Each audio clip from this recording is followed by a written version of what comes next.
পীরের জন্য আপাত মস্তক সুন্নত হইতে হবে, পীর সাহেব তাহাজ্জুদ গুজার হইতে হবে। আর আমাদের দাড়ি চাচা পীর মসজিদই যায় না নামাজ পড়তে, দাড়ি চাচা পীর হজও করতে যায় না। আল্লাহ হেফাজত করুক, আমিন। যাদের যাওয়ার অভ্যাস আছে সব জায়গা, জীবনে আর কোনদিন যাব, জোরে বলেন যাব, কোন মাজারে মান্নত করব, খানজেলেও মান্নত হবে। মান্নত কার নামে? মহিলারা মান্নতে বড় পাকা। আমি মাঝে মাঝে বলে থাকি, আড়াই গেছে মুরগি, মুরগি দেয় খুব ডিম পাড়ে, 40 কম তামে না, চিল্লে না দিয়া, এক চিল্লে ডিম পাড়ে, সেই মুরগি আড়াই গেছে, কান্তিছে আর আল্লাহ, আর মুরগিটা বলি একটা খাসি কুরবানি দেব, মুরগি বালি খাসি কুরবানি,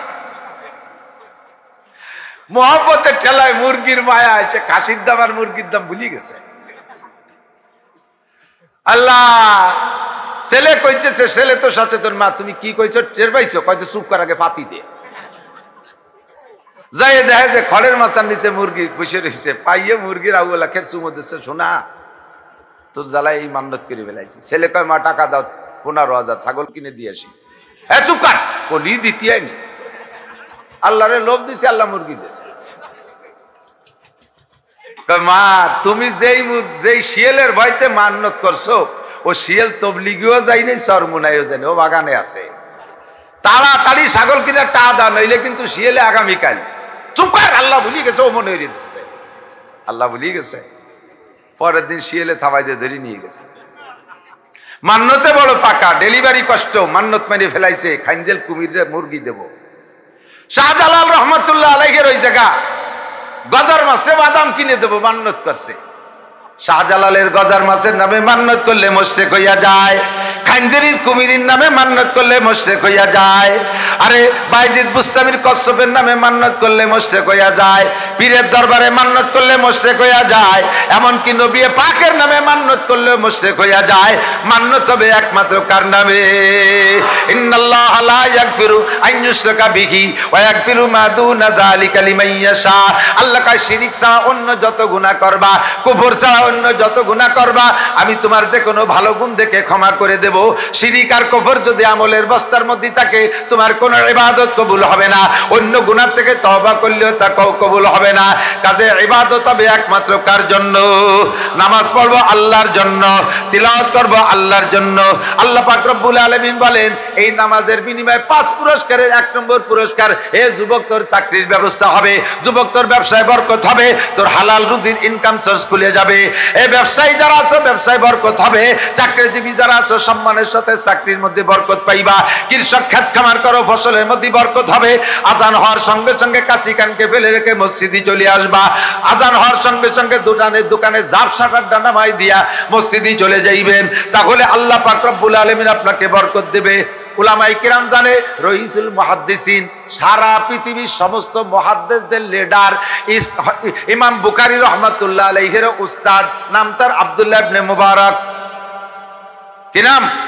আব্দুল্লাহ ইবনে মুবারক রাহমাতুল্লাহ আলাইহি। এত বড় বুজুর্গ, ইন্তেকালের পরে, উনার ইন্তেকালের পরে উনার এক খলিফা, তিনিও পীর, স্বপ্নে দেখতেছে পীর সাহেবকে, যে দেখে পীর সাহেব বড় আরাম আয়েশে আছে। তো ওই হালাতে জিজ্ঞেস করছে, হযরত আল্লাহ তাআলা আপনার সাথে কেমন আচরণ করছে? আল্লাহ আপনার সাথে কেমন আচরণ করছে? তো আব্দুল্লাহ ইবনে মুবারক বলতেছেন, আল্লাহ আমার সাথে অনেক ভালো ব্যবহার করছে। কোন আলহামদুলিল্লাহ, আল্লাহ খুব ভালো ব্যবহার করছে। তবে আমার বাড়ির পাশের এক কর্মকার ছিল, সেও মারা গেছে, তাকে আল্লাহ তাআলা কোন দিক দিয়ে আমার চাইতে বেশি সম্মান দিয়েছে। বুঝেন নাই কথা? আমার বাড়ির কাছের কামার মুসলমান, সেই কামারের দাম আল্লাহ তাআলা কোন দিক দিয়ে আমার চাইতে বেশি দিয়ে দিয়েছে। সজাগ হয়ে গেছে আল্লাহর বান্দা বুজুর্গ, এখন আচমকা খেয়ে গেছে। আরে কি কয়? আব্দুল্লাহ ইবনে মুবারকের চাইতে কামারের দাম বেশি হয় জান্নাতের মধ্যে, এই কামার একটু খুঁজে আসি। তো হুজুর বলে দিয়েছেন স্বপ্নেই আমার বাড়ির কাছে। উনি সেখান থেকে আসছে, আইসে কামারে খুঁজতে পেয়ে গেছে আব্দুল্লাহ ইবনে মুবারকের বাড়ির পাশে যে রাস্তার অপোজিটে এই কামারের বাড়ি, ছোট্ট একটা কুড়িয়ে ঘর, সাধারণ বেড়া দিয়ে পর্দা করা, গেটের বাইরে থেকে সালাম দিছে, আসসালামু আলাইকুম আফিল বাইত, অমুক বাড়ি কি অমুক আছেন? বাড়ির ভিতরে কোনো পুরুষ কণ্ঠ নাই। একটা মহিলা গেটের কাছে এসে পর্দার সাথে বলতেছে, এটা তো কর্মকার সাহেবের বাড়ি, কর্মকার সাহেব তো 1 সপ্তাহ আগে মারা গেছে। তো তখন ওই বুজুর্গ বলতেছেন, কর্মকার সাহেব আপনার কি? আমার স্বামী। উনি কেমন ছিলেন? এবার স্ত্রী বলতেছে, কাঁদছে কিছুক্ষণ, যে আমার স্বামীর গুণ আমি কি বলবো। উনি সাধারণ একজন মূর্খ মানুষ ছিলেন, লোহার কাজ করতেন। এই যে উনার সে কর্মকারী ঘরটা, এখানে থেকে উনি লোহার কাজ করতেন। উনার এই লোহার কাজের ভিতরে আমি যে গুণগুলো দেখছি তার ভিতরে একটা হলো, উনি যখন হাতুড়ি পিটাইতেন লোহায়, তখন পিটানোর ভিতরে উনি জিকির করতেন। হাতুড়ি উঠার সময় বলতেন লা ইলাহা, আর মারার সময় বলতেন ইল্লাল্লাহ, লা ইলাহা ইল্লাল্লাহ, লা ইলাহা ইল্লাল্লাহ, লা ইলাহা ইল্লাল্লাহ। বলবেন না আপনারা একটু? লা ইলাহা ইল্লাল্লাহ, লা ইলাহা ইল্লাল্লাহ, লা ইলাহা ইল্লাল্লাহ। জঙ্গে দিল সে লেলা পাটকুন, সিনা বাতে গে মোহাব্বত চাকুন। লোহার হাতুড়ি দিয়ে পিটাইয়া লোহার জং ছুটাইতেন, লোহার জং ছুটাই লোহারে স্বচ্ছ করতেন। সাথে সাথে নিজে জবানে জিকিরের হাতুড়ি দিয়া ওনার কলবের জং পরিষ্কার করতেন। লা ইলাহা ইল্লাল্লাহ, লা ইলাহা ইল্লাল্লাহ জিকির করতেন। এ হলো 1 নম্বর আমল। 2 নম্বর দেখেছি উনি লা ইলাহা কয়ে হাতুড়িটা উঁচু করেছেন। ইল্লাল্লাহ বলার আগে যদি মসজিদ থেকে আজানের আওয়াজ কানে আসতো, আল্লাহু আকবার শব্দ শোনার সাথে সাথে হাতুড়িটারে অন্য দিক ফেলাই দিয়া জবানে ইল্লাল্লাহ বলতেন, কিন্তু হাতুড়িটাকে নিচের লোহার উপরে মারতেন না। একদিন আমি এই কথাটাই উনাকে বললাম, প্রিয় স্বামী, জবানে ইল্লাল্লাহ বললেন, হাতুড়িটারে নিচেও ফেলাইলেন, তো এদিক ওদিক না ফেলাইয়া বরাবর লোহার উপরে মেরে দিতেন, একটু কাজ আগায় যেত। উনি আমারে বলতেন, তুমিও মুনাফিক হয়ে গেছো, দুনিয়ার মানুষ মুনাফিক হয়ে গেছে, সাথে তুমিও মুনাফিক, আর আমারও মুনাফিক বানাইতে চাও। কি মুনাফিকি করলাম? মসজিদে মুয়াজ্জিন কা আল্লাহু আকবার, আল্লাহ সবচেয়ে বড়। বলেন আল্লাহ সবচেয়ে বড় মানে কি? লোহার সে বড়, সোনার সে বড়, রূপর সে বড়, তামার সে বড়, দোকানের সে বড়, ব্যবসার সে বড়, চাকরির সে বড়, সব কিছুর সে বড় কে? মুয়াজ্জিনটা কে? আল্লাহ সবচেয়ে বড়। ওই কথাটা কানে আসার পরে আবার যদি আমি লোহার উপরে হাতুড়ি মাইরা আমার দুনিয়ার কাজ একটু আগায় নিতে চাই, প্রমাণ হবে আল্লাহর চাইতে আমার লোহা বড়। আমি এই মুনাফিকি করতে পারবো না। আমি কলেমা ইমানে মুজমালের ভিতরে পড়েছি, ওয়াকাবিলতু জামিয়া আহকামিহি ওয়া আরকানিহি, তোমার সমস্ত বিধিবিধান মানিয়া লইলাম। আমার এই ওয়াদার মধ্যে রয়েছে বিধিবিধানের ভিতরে আজান হইলে মসজিদে যাব, নামাজ পড়বো আগে, তারপরে হবে দুনিয়ার কাম। কথা বলেন ঠিক কি ঠিক না? আমি উনাকে এইটা দেখেছি, আমি সেই থেকে শিক্ষা নিজেও গ্রহণ করেছি। আর কোনোদিন উনাকে এই কথা আমি বলি নাই। উনি কখনো আজানের শব্দ কানে আসার পরে হাতুড়িকে লোহার উপরে মারতেন না। 2 নম্বর আমল।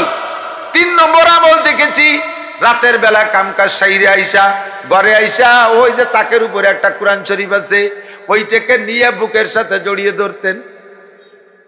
নিজে পড়তে পারতেন না কোরআন শরীফ, বুকের সাথে জড়িয়ে ধরে আল্লাহর কাছে বলতেন, আল্লাহ আমি মূর্খ মানুষ, অশিক্ষিত মানুষ, তোমার কালাম পড়তে পারি না। হাদা কালাম রব্বি, এইটা আমার রবের কালাম, এই কোরআন আমার আল্লাহর কালাম। বুকের সাথে জড়িয়ে ধরে কাঁদতেন আর বলতেন, আল্লাহ আব্দুল্লাহ ইবনে মুবারক জান্নাতের মধ্যে কত উঁচু মাকামে থাকবে।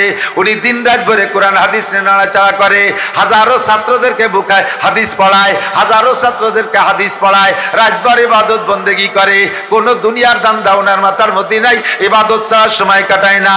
ওনাদের মতো বুজুর্গরা জান্নাতের কত উঁচু মাকামে থাকবে, ও আল্লাহ ইনাদের সামনে আমাদের স্থান কত নিচে হবে, এইগুলো নিজেরে নিজে ছোট জানতেন। আব্দুল্লাহ ইবনে মুবারকরে বড় জানতেন। এই কাজটা উনি করতেন, আর তেমন কিছু আমি দেখি নাই। বুজুর্গ চলে গেছেন ওখান থেকে, বাসায় যে রাত্রে আবার আগামী রাত্রে আবার স্বপ্নে দেখতেছেন আব্দুল্লাহ ইবনে মুবারককে। জিজ্ঞেস করছে, হযরত আল্লাহ পাক আপনার সাথে কেমন আচরণ করছে? কয় অত্যন্ত ভালো আচরণ করছে, তবে আমার বাড়ির কর্মকারের মর্যাদা কোন কোন দিক দিয়ে আমার চাইতে আল্লাহ বাড়াই দিয়েছে। এবার উনি বলেন, হুজুর কোন কারণে বাড়াইছে? বাড়ানোর কারণ হলো ওই কর্মকার জীবন ভরে নিজেকে ছোট জানতো আর আমাকে বড় জানতো, আলেমদেরকে বড় জানতো। এর কারণে আল্লাহ পাক তাকে সম্মান বাড়াই দিয়েছে। মান তাওয়াজা লিল্লাহ রাফাহুল্লাহ, যে নিজেকে নিজে ছোট যাই না, আলেম উলামা দিনদারকে বড় জানে, আল্লাহ পাক তাকে দুনিয়ায় না হলেও আখিরাতে তারে উঁচু মর্যাদা দান করে। সর্ব অবস্থায় উলামায়ে কেরামকে প্রাধান্য দিয়ে চলবো, পারবো না ইনশাআল্লাহ? জোরে বলেন পারবো না?